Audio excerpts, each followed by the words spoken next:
Of చేయమంటారు sir, మాఫ్ చేయమంటారు sir. Of చేస్తే 6,000, మాఫ్ చేస్తే 3,000, పైకి వెళ్తే 10,000. మరి మా దొరగారు చెప్పేసి ఇవాళ వచ్చామండి. మరి మా ఇంట్లో ఎపరాలు దెబ్బలాడుకుంటుంటే నా అపరాలు పగిలిపోయాయండి. మరి మా ఇంట్లో మొగుడు పిల్లలు దెబ్బలాడుకుంటుంటే వాన గురిసి వర్షం వచ్చి చాలా అంతా కొట్టిపోయారండి. మరి మా ఇంట్లో 10 పందులు తినేస్తున్నాయని చెప్పేసి, 1,000 ఎలుకలు తినేస్తున్నాయని చెప్పేసి, 1,00,000 కుక్కలు తినేస్తున్నాయని చెప్పేసి, 1,00,000 నక్కలు తినేస్తున్నాయని చెప్పేసి, ఇంత బొచ్చు తప్ప ఏం తెలదని చెప్పేసి ఇటుబడి వచ్చామండి.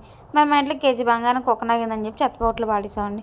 మరండి మా ఇంట్లో నిన్నగాక మొన్న పెళ్లి జరిగిందండి. పెళ్ళిలో ఏం కూర ఉండాలో తెలియక వంకాయ వండితే వంగిపోతున్నారని చెప్పేసి, బీరకాయ వండితే బిసిపోతున్నారని చెప్పేసి, ములక్కాయ వండితే ముడిసిపోతున్నారని చెప్పేసి లడాపప్పు కిరణాలేసి ఎండ్రేసి పెట్టాను.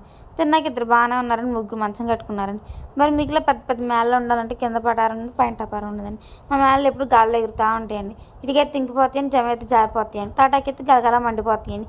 మరి మా ఆఫీస్లో భలే కలప కనిపెట్టారండి. కలప ఏంటంటే బొప్పాయి కలపని, జిల్లీలు కలపండి, దుమ్ము దూరాలు, వరిగడ్డి వాసాలు, చిగురుపల్ల కిటికీలు, కొడిపి టాప్ అండి. కొడిపి టాప్ ఎందుకంటే వచ్చే వర్షాలు కారు మంచి వాసన రాటకండి. మరన్నీ మీ బాలకృష్ణ వన్నీళ్ళు, పవన్ కళ్యాణ్ ఫ్యాంట్లు, మహేష్ బాబు షర్ట్లు తీసుకొచ్చామండి. మరన్నీ నేను కాక మొన్న మా ఇంటికి హిందుస్థాన్ వాళ్ళు వచ్చి పాకిస్తాన్ యుద్ధం చేస్తే ₹6 ఇస్తా అన్నారండి.